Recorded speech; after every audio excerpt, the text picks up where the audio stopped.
45번째 시간입니다. 성경은 우리에게 한 가지를 요구해요.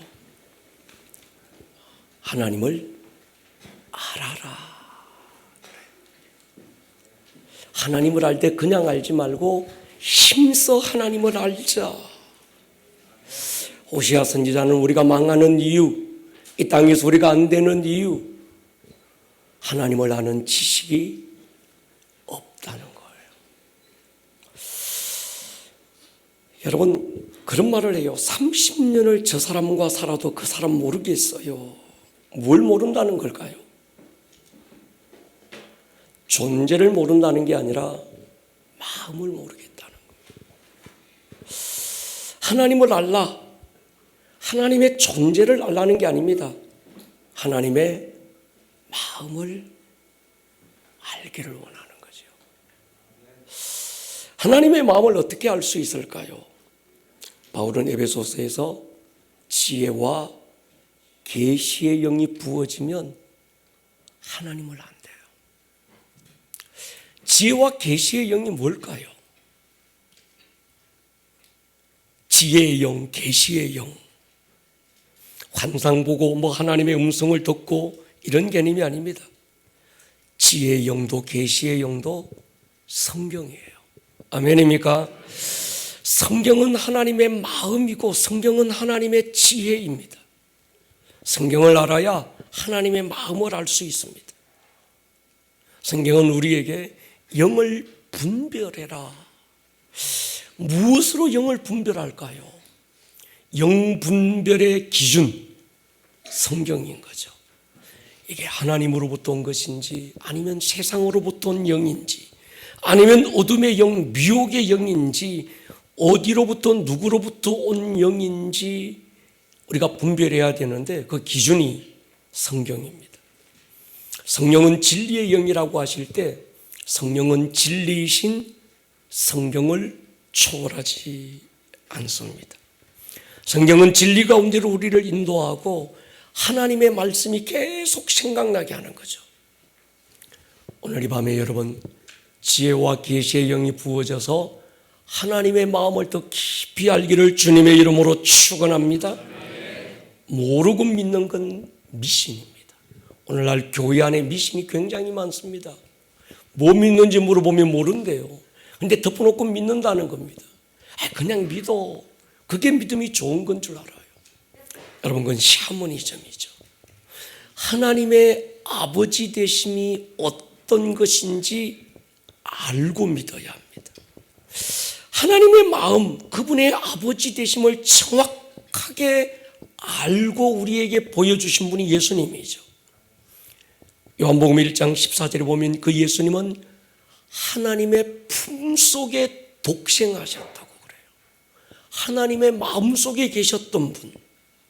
그래서 그 하나님의 마음을 온전히 경험을 통해서 아시는 분이죠.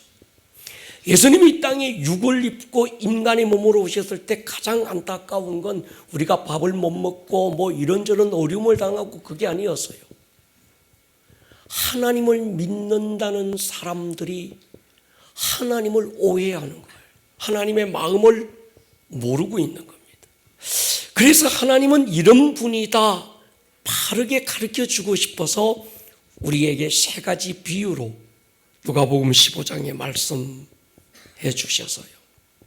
지난주 말씀을 잠깐 요약하면 누가복음 15장 세 가지의 비유는 삼위 하나님에 대한 이야기입니다. 목자와 양의 이야기는 선한 목자이신 성자 예수님에 대한 이야기죠. 잃어진 한 마리의 양을 찾아서 산을 넘고 강을 건너고 기어코 잃어버린 한 마리의 양을 찾아오신 분이 성자 예수님. 그분은 요한복음 10장에서 나는 선한 목자다. 자기의 양을 위해서 목숨을 버린다고 했습니다. 두 번째, 잃어버린 동전 하나 찾기 위해서 온 집안 헤매다가 기어코 잃어버렸던 동전 찾고 기뻐하는 한 여인의 이야기는 성령님의 이야기죠. 성령님은 잃어진 영혼을 포기할 수 없어서 끝까지 감동하시고 설득하고 돌이키라고 권면하시는 분. 세 번째, 아버지를 떠난 탕자를 포기하지 않고 사랑으로 기다리고 계시는 그 탕자의 이야기에서 그 아버지는 성부 하나님에 대한 이야기죠. 성경에 수많은 기라성 같은 아버지들이 살았는데도 그들을 모델로 삼지 않고 비유로 말씀하신 이유가 무엇일까? 믿음의 조상 아브라함이 아버지라는 이름으로 살았고 이삭이 그랬고 야곱이나 요셉도 아버지라는 이름으로 한 생애를 살다가 갔습니다. 우리가 존경하는 성군 다윗도 아버지라는 이름으로 살아서요. 이들을 모델로 삼고 하나님 아버지가 이런 분이다 우리에게 말씀하실 수 있었으면 훨씬 설득력이 있었습니다. 아브라함의 아버지의 삶을 소개하면서 하나님은 아브라함을 봐라. 하나님 아버지 되심이 아브라함이 그 아들 이삭에 대한 아버지 됨과 똑같아야 이렇게 말씀하지 못했습니다. 이유가 있습니다. 그들 가운데 누구도 하나님의 아버지 마음을 그대로 보여줄 수 있는 사람이 없었던 거예요. 하나님의 아버지 되심이 이런 것이라고 희미하게나마 그림자라도 보여주고 설명할 수 있는 어떤 아버지가 한 사람이라도 있었다면 예수님은 비유가 아니라 그 사람을 모델로 말씀하셨을 겁니다. 하나님을 너무나도 잘 아시는 예수님이 보실 때 이 땅에 그 어느 누구도 하나님의 아버지 되심을 보여줄 만한 사람이 없었던 거예요. 그래서 주님은 비유로 탕자의 이야기를 통해서 하나님 아버지 되심을 우리에게 말씀하고 계신 겁니다. 엊그제 4월 7일 날 청파교회 김기승 목사님이 47년 목회를 마무리하고 은퇴하시면서 고백의 언어들이라는 책을 내셨어요. 이분은 성서학당 이런 데서 한국교회 많은 존경받는 어른인데 이분이 47년 43년 목회를 마무리하고 그 마무리하는 때 내신 책이 바로 이 고백의 언어들이라는 책인데 이 책에서 이분이 이렇게 고백하고 있는 게 마음의 울림이 되었습니다. 43년을 목회자로 살아왔으니 하나님에 대해서 다 알 것 같지만 그렇지 않습니다. 누가 제게 하나님에 대해서 아십니까? 라고 묻는다면 저는 하나님의 옷자락을 슬쩍 보았을 뿐입니다 라고 말할 수밖에 없습니다. 이분의 진실된 고백입니다. 오늘 예수님의 이야기는 비유지만 아주 중요해요. 한 아버지에게 두 아들이 있었습니다. 둘째 아들이 아버지로부터 재산을 상속받고 먼 길을 떠났다는 이야기입니다. 그것도 상속받은 지 며칠 만에. 누가복음 15장 보십시오. 13절에 보면 그 후 며칠이 안 돼요. 그래서 그 후는 아버지로부터 재산을 상속받은 날 그때로부터 며칠 후에 그 말입니다. 둘째 아들이 재물을 다 모아가지고 모든 부동산을 현금화했다는 얘기죠. 그리고 먼 나라에 가 거기서 허랑방탕하여 그 재산을 낭비하더니 다 없앤 후 그 나라에 크게 흉년이 들어 그가 비로소 궁핍한지라. 두 아들 가운데 한 아들이지만 아버지는 전부를 잃은 듯 그 마음이 힘들었을 겁니다. 속썩이고 철딱선이 없는 아들인데도 아버지에게는 두 아들 가운데 한 아들이 아니라 바로 그 하나 있는 아들이었던 거죠. 세상에는 세 종류의 사람이 살고 있습니다. 이런 양의 비유처럼 자기가 길을 잃었다는 걸 알지만 돌아갈 길을 몰라서 헤매는 양과 같은 사람이 있어요. 내가 길을 잃었구나. 내가 목자를 떠났구나. 그런데 길을 모르겠는 거예요. 그때는 선한 목자 예수님이 그 양을 찾아서 직접 오세요. 두 번째, 잃어버린 드라크마의 비유처럼 자기가 길을 잃어버린 줄도 모르는 채 돌아갈 의지조차 없이 죽어가는 사람들, 그런 사람들이 있습니다. 이런 사람들은 성령님께서 감동하시는 거예요. 말할 수 없는 탄식으로 그들을 위해서 친히 간구하시는 분이죠. 세 번째는 자기가 잃어버린 존재인지도 알고 돌아가야 되는 길이 어딘지도 아는데 그러면서 여전히 방황하는 사람들이 있습니다. 하나님 아버지는 억지로 이들을 찾아러 가지 않아요. 그리고 이들을 믿고 기다리는 겁니다. 세 종류의 사람, 직접 하나님이 찾아오는 사람, 어떤 사람은 감동만 하는 사람, 세 번째는 믿고 기다리는 사람이죠. 지난주에 아들의 떠남을 허락하시는 아버지에 대해서 말씀을 드렸어요. 아버지를 떠난 결과가 어떨지 모르지 않으셨을 텐데 왜 그 아들이 떠나지 못하도록 말리지 않으셨을까? 그 떠남을 허락하는 이유가 무엇일까? 하나님의 뜻과 허락이라는 단어로 말씀을 드렸습니다. 하나님의 뜻에는 하나님의 깊은 의지가 담겨 있습니다. 하나님의 허락에는 하나님의 깊은 뭐가요? 사랑이 배어 있는 거예요. 과거 이스라엘이 사무엘 때 왕을 구하는 것 하나님이 기뻐하지 않았습니다. 그런데도 하나님은 그들에게 왕을 세워주고 그들의 하나님이 되기를 선택하신 거죠. 아들이 아버지의 뜻을 거슬러 헛된 길로 갈지라도 아버지의 사랑은 변함없다는 걸 아버지가 아시는 거예요. 이게 하나님의 뜻이야. 그런데도 하나님의 뜻을 거슬러 엉뚱한 길로 갈 때 하나님은 그럼에도 불구하고 이들을 향한 하나님의 사랑이 변치 않고 이들을 향한 하나님의 사랑을 포기하지 않고 돌아올 길을 끊임없이 열고 계시는 아버지라는 거죠. 그러니까 지금 이 아버지가 아들의 떠남이 아버지의 뜻은 아니라는 걸 알지만 허락하시는 이유는 아버지 본인의 사랑에 반응하고 있는 거예요. 이들이 어떤 상황에 놓일지라도 아들을 향한 아버지의 사랑이 포기되지 않을 걸 아버지는 알고 계시는 거예요. 그게 뭘까? 십자가였거든요. 만약에 하나님께서 우리의 행위에 반응하셨다고 생각해 보십시오. 머리 잘못 하나 할 때마다 머리카락 하나씩 뽑는다고 생각해 보세요. 생각 하나 잘못할 때마다 말 한마디 실수할 때마다 어긋된 행동을 할 때마다 아버지가 원치 않는 아버지의 뜻이 아닌 또 다른 무엇을 선택할 때마다 그때마다 하나님께서 머리카락 하나씩 뽑는다면 우리는 며칠이 못 돼서 가발 쓰고 다니셔야 될 거예요.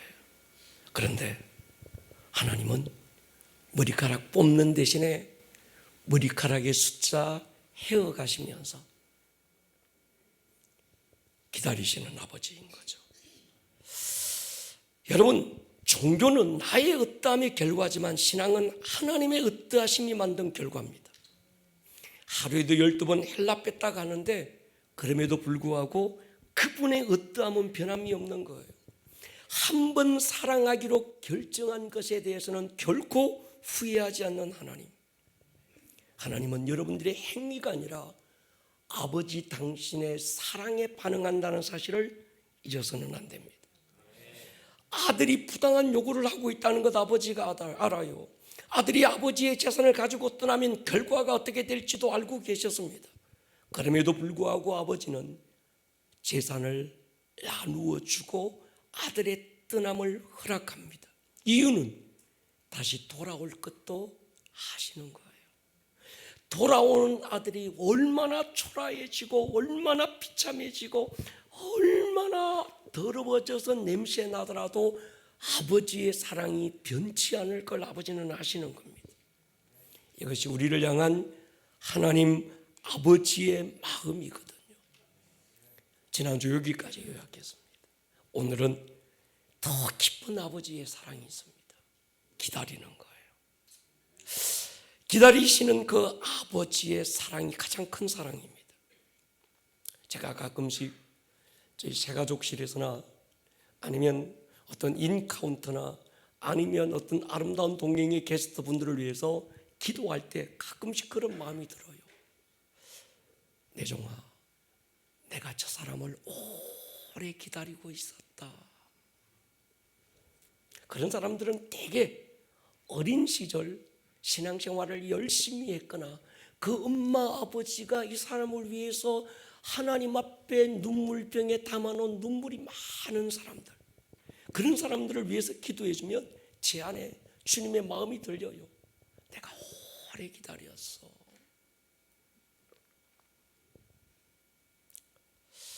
아무나 기다리지 않습니다.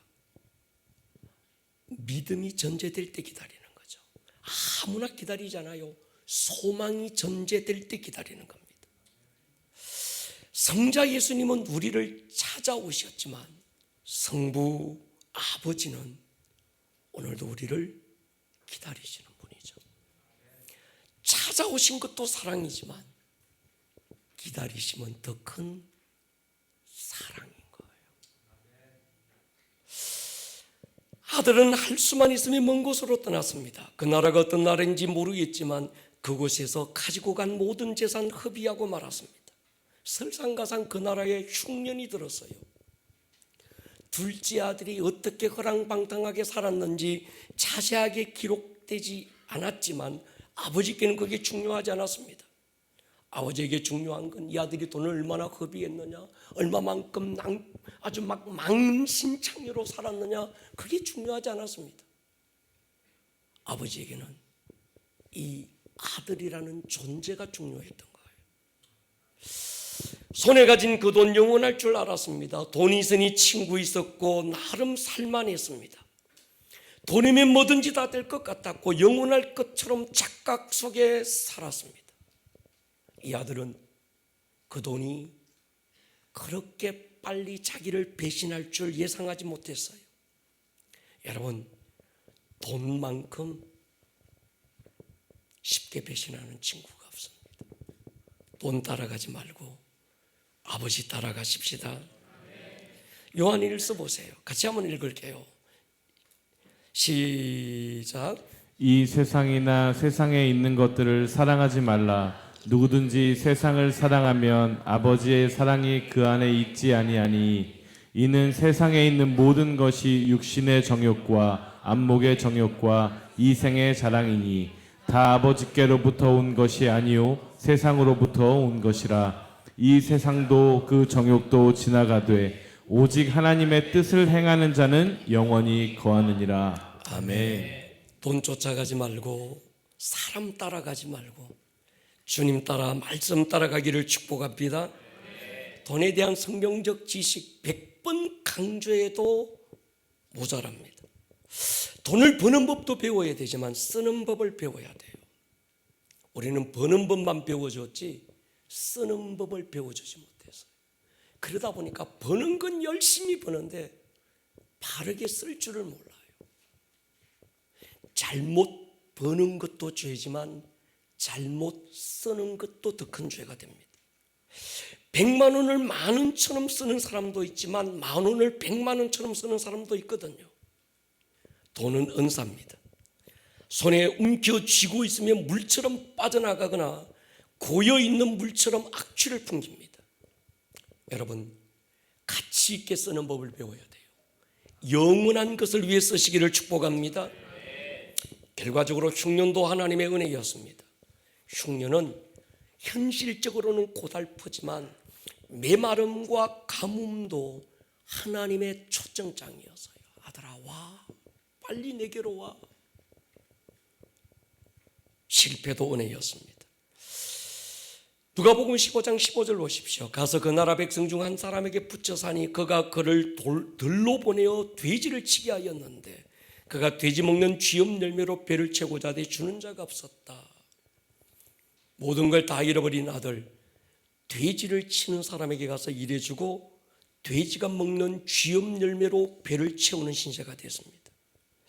이 말은 무슨 말인가 하면 인간이 바닥 나락으로 떨어질 수 있는 쫙 밑바닥을 얘기하는 거예요. 유대인들은요, 돼지를 안 먹습니다. 부정한 음식이라는 거예요. 제가 가끔씩 이스라엘에 갈 때 기내식으로 코셔라고 하는 유대인들의 음식을 주문해요. 그건 비행기 안에서 주문하는 게 아니라 티켓을 구입할 때 미리 주문해야 합니다.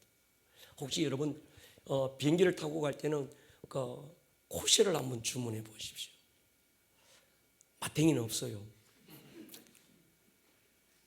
그런데 제일 맛있는 건 비빔밥이잖아요. 참기름까지 딱 해서. 근데 이 코시는 맛이 없습니다. 그러니까 맛있으라고 드시라는 게 아니라 한 번쯤 유대인들은 음식을 먹는지 경험해 보라는 거예요. 참 전 세계적으로 1,000만 명 조금 더 되는 유대인들을 위해서 모든 항공사가 코시를 따로 준비합니다.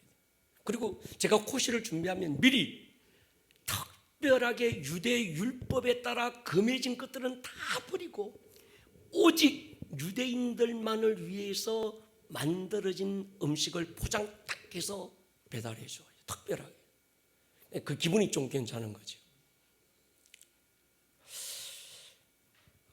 돼지고기를 사용하지 않아요. 돼지고기를 요리한 기구들에게 요리한 음식도 안 됩니다. 그만큼 유대인들에게 돼지는 부정한 짐승이었습니다. 그러니까 유대인들에게 돼지 같은 놈 이러면 최악의 욕이 되는 거예요. 지금 이 아들이 그런 신세로 전락하고 말았습니다.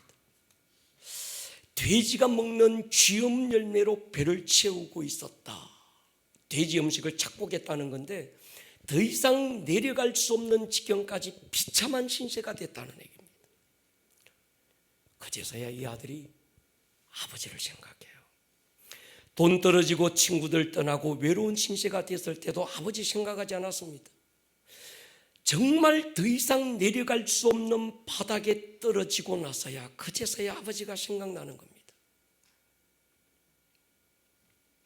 인간인 것 같아요. 조금이라도 가진 것이 있을 때는 하나님을 잘 찾지 않더라고요. 자기 손에 뭔가 조금이라도 힘이 있으면 그거 의지하지 하나님 의지하지 않는 것이 인간의 이 타락한 본성 같습니다. 하나님 아버지는 스스로 돌이킬 때까지 안타까운 마음으로 바라만 보고 기다리시는 거예요.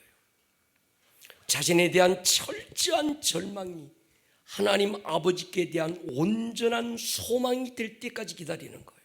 그래서 성경에 보면 이에 스스로 돌이켜, 여기서 아들이 돌이켰는데 그냥 돌이킨 게 아니라 스스로 돌이킨 거예요. 아버지는 이 순간이 올 줄을 알고 계셨습니다. 아버지를 떠날 때 먼 곳으로 떠나기 전부터 재산을 요구할 때 그때부터 떠남을 허락하시는 그때부터 아버지는 이에 스스로 돌이켜 요 순간을 믿고 기다리신 거예요. 내 새끼인데 누구 아들인데 올 거야.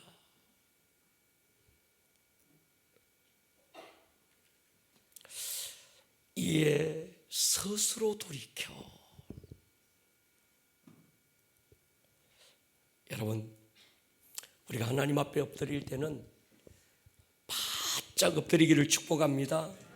이게 어중간한 게 이게 사람 잡아요. 선무당 사람 잡는다고 엎드리는 것도 아니고 안 엎드리는 것도 아니고, 제가 보면 저분이 지금 하나님 앞에 완전 엎드릴 때인데 그런데도 안 엎드려. 오늘 18절 보십시오. 이에 내가 일어나 아버지께 가서 이르기를 아버지 내가 하늘과 아버지께 죄를 지었사오니 지금부터는 아버지 아들이라 할 걸음을 감당하지 못하겠습니다. 나를 품꾼의 하나로 보소서. 아버지께로 돌아가니라. 아직도 거리가 먼데 아버지가 그를 보고 측은히 여겨 달려가 목을 안고 입을 맞추었다. 절망의 돼지우리에서 소망의 아버지 집으로 발걸음을 돌이키고 있습니다. 그제서야 아버지의 간섭이 아버지의 사랑이었음을 깨닫게 되는 거예요. 이런 더 이상 내려갈 곳 없는 비참한 신세지만 유일하게 사방이 다 닫히고 길이 막힌 것 같고 깜깜하고 어디에도 피단점 없는 그 순간에도 하나의 길이 열려 있는 게 보이는 거예요. 아버지께로 가는 길인 거예요. 여러분, 그런 길이 있음을 믿습니까? 네. 아버지께로 가는 길이 있습니다. 깨닫는 은혜가 가장 큰 은혜 같아요. 여러분, 세상에는 두 종류 사람이 있습니다. 후회하는 사람이 있습니다. 자기가 지은 죄를 뉘우치고 잘못한 일에 대해서 스스로 책임지려는 사람. 후회의 결과는 죽음이죠. 또 한 사람은 회개하는 사람입니다. 지은 죄에 대해서 뉘우치고 스스로는 책임을 질 수 있는 힘이 없다는 걸 알고 은혜를 구하는 사람. 세상적으로 볼 때는요, 후회하는 사람이 훨씬 책임감 있는 사람 같아요. 나 잘못했어, 그래 내가 책임질게. 이건 후회하는 사람이에요. 근데 회개하는 사람은 나 잘못했어, 그런데 내가 책임질 능력도 없어. 다만 하나님의 은혜를 구하는 사람. 여러분이 되기를 축복합니다.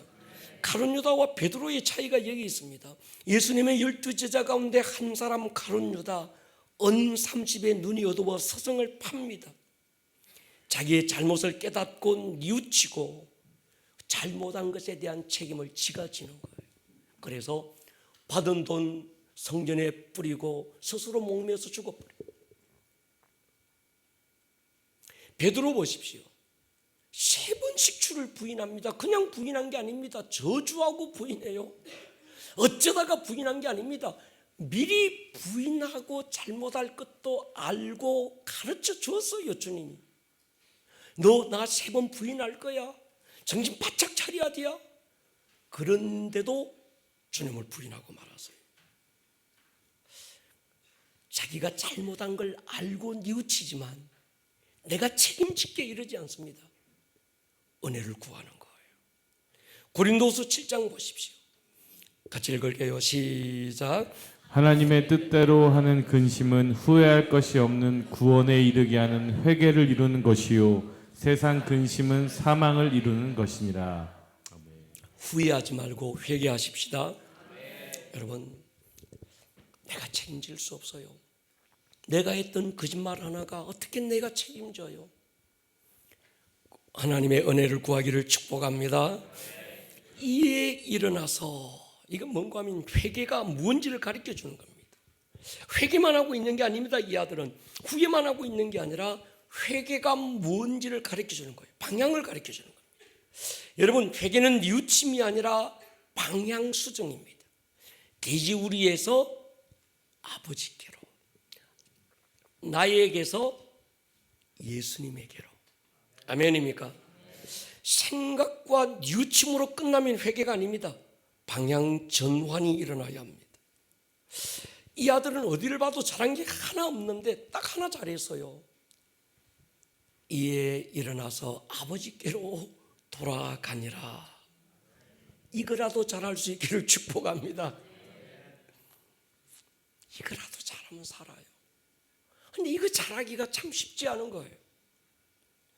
처음엔 이 아들도 후회했을 겁니다. 내가 하늘과 아버지께 죄를 범했구나. 불효막심한 놈, 스스로를 자책도 했을 겁니다. 아버지 집에 많은 종들 가운데 하나로 여겨달라고 할 어떤 그런 주제도 못 됐습니다. 그래서 종이 아니라 품꾼의 하나로 여겨달라 선처를 구하기도 합니다.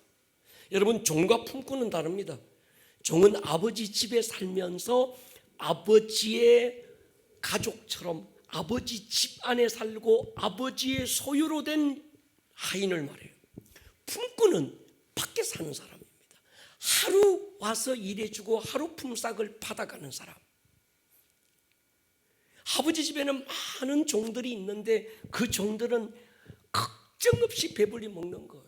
근데 품꾼은 아버지의 주인의 상처가 있을 때 와서 일해주고 대가를 받아가는 겁니다.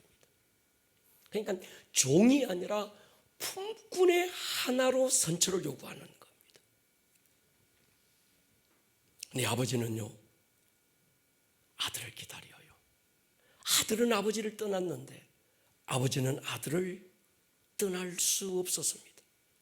아들은 아버지를 포기했는데 아버지는 아들을 결코 포기할 수 없는 거예요.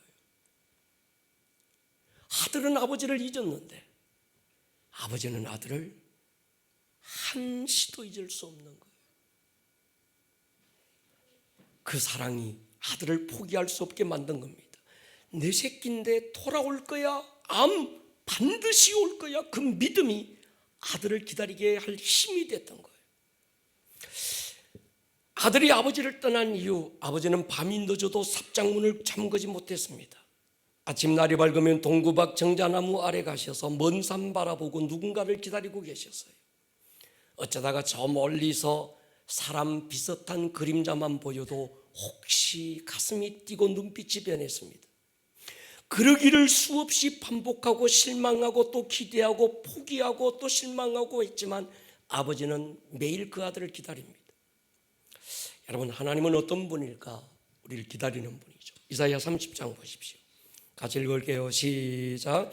그러나 여호와께서 기다리시나니 이는 너희에게 은혜를 베풀려 하심이요 일어나시리니 이는 너희를 긍휼히 여기려 하심이라. 대저 여호와는 정의의 하나님이심이라. 그를 기다리는 자마다 복이 있도다. 아멘. 하나님은 이런 분이다 할 때 두 가지 동사, 기다림, 또 하나는 일어나심. 기다리시는 이유가 뭘까? 은혜 베푸시려고. 여러분, 은혜가 뭘까요? 선물이잖아요. 선물은 누가 받았느냐가 아니라 누가 주었느냐가 가치를 결정합니다. 은혜라는 선물을 주신 분이 누굴까요? 하나님인 거죠. 같은 선물인데 대통령이 준 것하고 장관이 준 게 가치가 다르잖아요. 오늘 여러분에게 주신 그 은혜의 선물은 하나님이 주신 줄 믿습니다.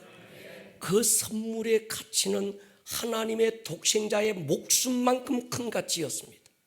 그러니까 여러분, 우리가 대개 실수가 내가 받은 은혜의 가치를 소홀히 여기는 거예요. 공짜로 받아놓으니까, 값없이 받아놓으니까 값없이 여길 수 있다는 겁니다. 여러분, 은혜의 가치는 가치 자체의 값이 없는 게 아니라 이 세상에 지불할 만한 가치가 없어서 그냥 주신 거거든요.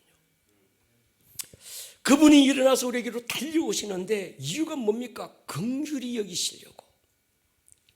세상 아버지가 막 지게작대기 되고 쫓아올 때는 한 가지입니다. 화가 난 거예요. 이놈의 자식 내가 다리 몽둥이 부러뜨릴 거예요. 옛날에 저희 아버지가 그러셨어요. 근데 어린 저를 못 쫓아오시더라고. 나중에는 그게 안타깝더만요. 분노를 참지 못했을 때 세상의 아버지가 일어나서 막 달려오세요. 근데 우리 하나님은 일어나서 달려오지만 이유가 있습니다. 긍휼의 마음으로 안아주시려고. 할렐루야. 여러분, 아들이 아버지에게 돌아오고 있는 것을 아들보다 아버지가 먼저 알아보고 아버지가 달려요. 젊은 아들놈이 뛰어야 되는데 나이 드신 아버지가 뛰어가는 겁니다. 아시는 대로 체면을 중시하는 유대인들 아버지는 안 뜁니다. 이유가 뭐라고 그랬죠? 속옷을 안 입으시는 거예요. 유대인 남자들은 롱 원피스를 입고 있습니다. 이 롱 원피스를 입고 달리려면 옷을 걷어붙여야 되는데 체면을 중시하는 유대의 아버지는 하체가 드러나는 걸 율법에서 부정하다고 철저하게 금했습니다. 또 하나 아버지가 달리지 않으면 안 되었던 이유가 있습니다. 율법의 아버지를 떠나서 허랑방탕하게 살다가 돌아온 아들은 가장 먼저 동네 분 어느 분이 발견하면 돌을 들어서 때려 죽이라고 율법에 기록되어 있는 거예요. 아버지는 이 사실을 너무 잘 알고 있습니다. 아버지가 날이 셀 때부터 질 때까지 동구박 정자나무 아래서 목을 빼고 기다리신 이유가 이거 하나였습니다. 아들을 믿지 못해서 기다리신 게 아닙니다. 내 아들은 올 거야 믿었어요. 그러면 집 안에서 기다리셔도 됐습니다. 근데 아버지가 집 안에서 기다리지 않고 동구박 정자나무 아래서 기다리신 이유가 뭘까요? 한 가지입니다. 아버지는 율법을 아는 거예요. 내가 내 아들을 알아보기 전에 동네 사람 어느 누군가가 내 아들을 알아보고 아버지의 재산을 팔아서 허랑방탕하게 살다가 돌아오는 아들이라고 누군가가 돌을 들어 아들을 칠까 봐 아버지가 동구박 정자나무 아래서 기다리신 겁니다. 그리고 모든 아버지의 체면 다 던져버리고 치마 걷어붙이고 막 아들에게로 뛰는 거예요. 이유가 뭘까요? 누군가가 돌을 던질 때 날아오는 돌을 대신 맞겠다는 거예요. 그래서 아들을 끌어안아 버립니다. 십자가 사랑이 바로 그겁니다. 내가 맞아야 될 돌 그분이 대신 맞으셔서요. 내가 당해야 될 수치와 부끄러움 그분은 온몸으로 가려주셨습니다. 내가 받아야 될 저주 그분이 대신 감당하셨습니다. 내가 죽어야 될 그 십자가에 그분이 대신 오르신 거예요. 제가 이 그림을 참 좋아합니다. 한번 띄워볼까요? 몇 번 보셨죠? 네덜란드 천재 화가 빛의 화가 렘브란트의 마지막 작품. 빛의 화가라고 하는 이유는 이 렘브란트는 빛을 이용해서 그림을 잘 그렸습니다. 여기도 보면 그게 명암이 너무 분명하죠.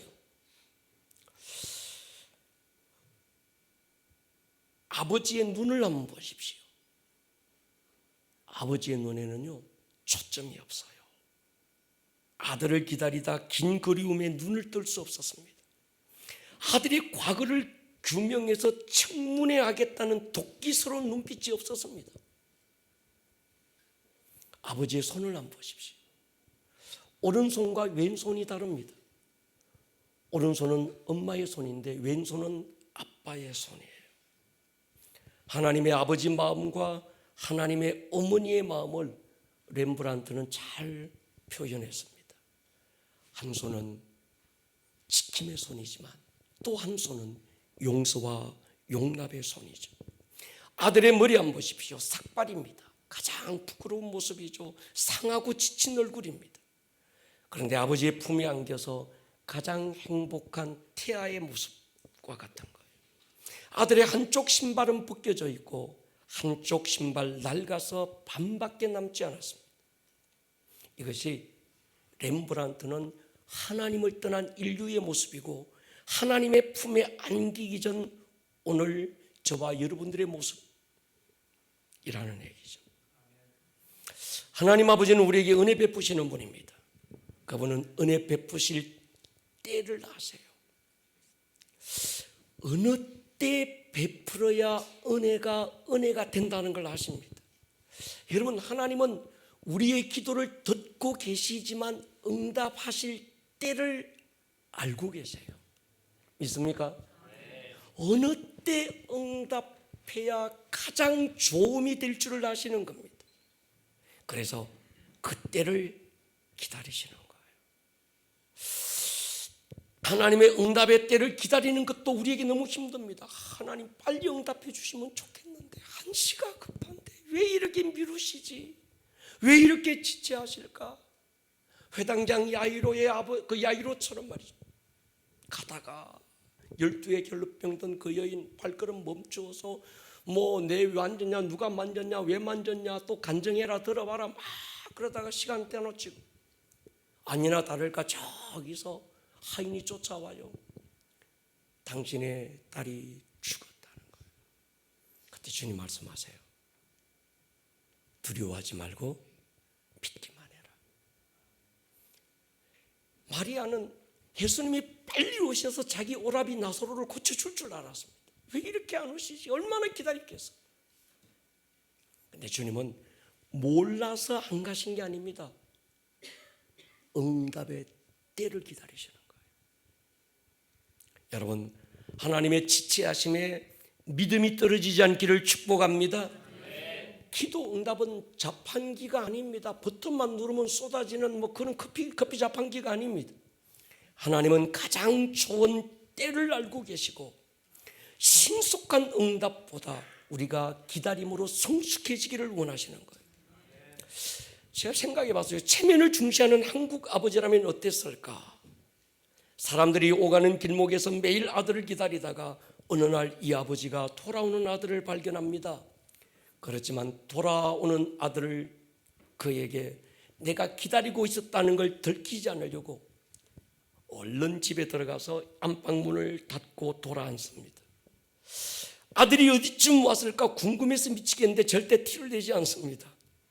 아들이 돌아왔다는 종들이 보고하는 걸 듣고도 밖으로 나가보지도 않아요. 아들이 안방문 열고 들어와서 아버지 못난 불효자식 용서해 주세요 하는데도 아버지는 돌아보지도 않고 마음에 없는 소리를 하지요. 네 같은 자식 둔 적 없어 막 이러죠. 돌아와준 아들이 고마워서 속으로 흐르는 눈물을 애써 참으면서도 티 안 내는 아버지. 그게 한국 아버지 같아요. 불같은 성격의 아버지라면 이랬을 것 같습니다. 아들을 기다리고 있다가 아들 발견하자마자 기다림에 대한 분노와 그리움과 연민이 한꺼번에 쏟아져서 지기장대기 들고 쫓아가는 거. 이놈 무시해. 아들은 도망가고 아버지는 뒤뚱거리면서 아들 뒤쫓아가고 이런 어떤 그 그림이 그려지는 거예요. 오늘 본문의 아버지가 아들의 목을 끌어안아서요. 참 이 부분이 제 마음을 막 하루 종일 움직였습니다. 아버지가 끌어안았다. 그냥 왔나? 이게 아닙니다. 멀리서 보고 그래 잘 왔대 이게 아니고 아버지는 끌어안는 거예요. 안았다라는 말 헬라어로 에피픽토라는 말은 뭔가 하면 임하다 그런 뜻입니다.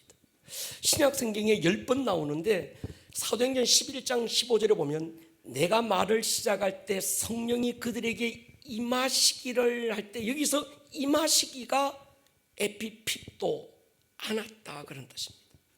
베드로가 고넬료의 집에서 말씀 전할 때 성령이 임하셨다 할 때 바로 이 에피픽토가 쓰여졌습니다. 이는 사도행전 8장 보시죠. 아직 한 사람에게도 성령 내리신 일이 없고 할 때 이게 내리시다 할 때가 에피픽토죠. 사도행전 10장 베드로가 이 말할 때 성령이 말씀 듣는 모든 사람들에게 내려오셨다 할 때 그냥 하늘에서 광주리 하나 내려오듯이 내려온 게 아니라 하늘에서 성령이 내려오셔서 거기에 있는 사람을 끌어안아 버린다는 거예요. 여러분, 사도행전 2장에서 마가의 다락방에 성령님이 임하셨다고 할 때 이 에피픽토가 쓰여졌습니다.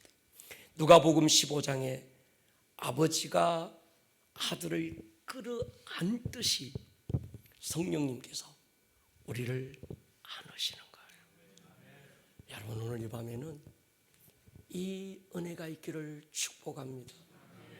성령님의 품에 안기는 경험 말이죠.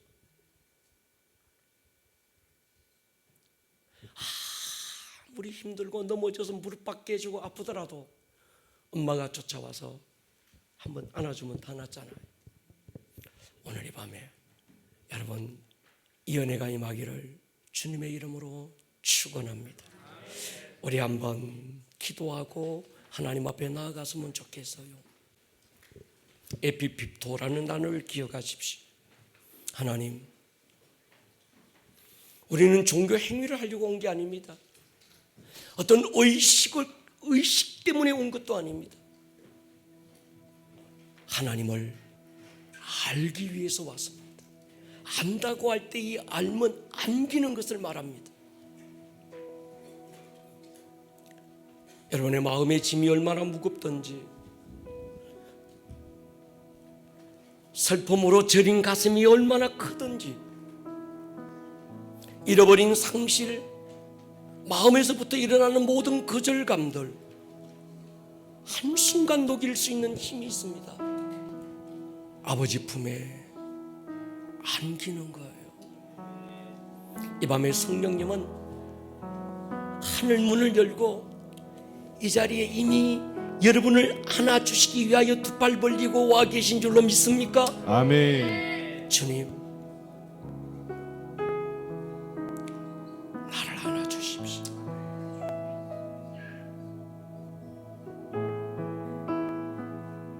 사람 때문에, 돈 때문에, 일 때문에 하루를 살아낸다는 것이 버겁고 힘겹고 무겁지만 돌아가야 될 아버지 집이 있고 안겨야 될 아버지의 품이 있다면 여러분 괜찮습니다.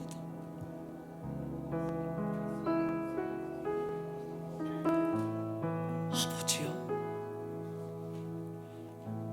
내가 그 아버지의 마음에 안기기를 원합니다. 그 아버지의 품에 하나님, 내 영혼이 이 밤에 깊이 안기는 시간이 되기를 원합니다.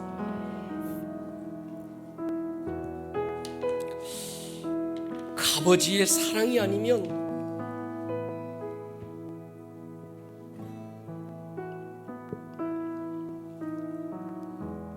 이겨낼 수 없는 문제들이 너무 많습니다. 그런데 그 어떤 문제도, 그 어떤 아픔도 그 아버지의 마음을 내가 만나면, 그 품에 한 번만 안기면 이겨나갈 수 있습니다. 오늘 구주님 우리에게 말씀해요. 너는 내 아들이야. 아니, 넌 내 딸이야.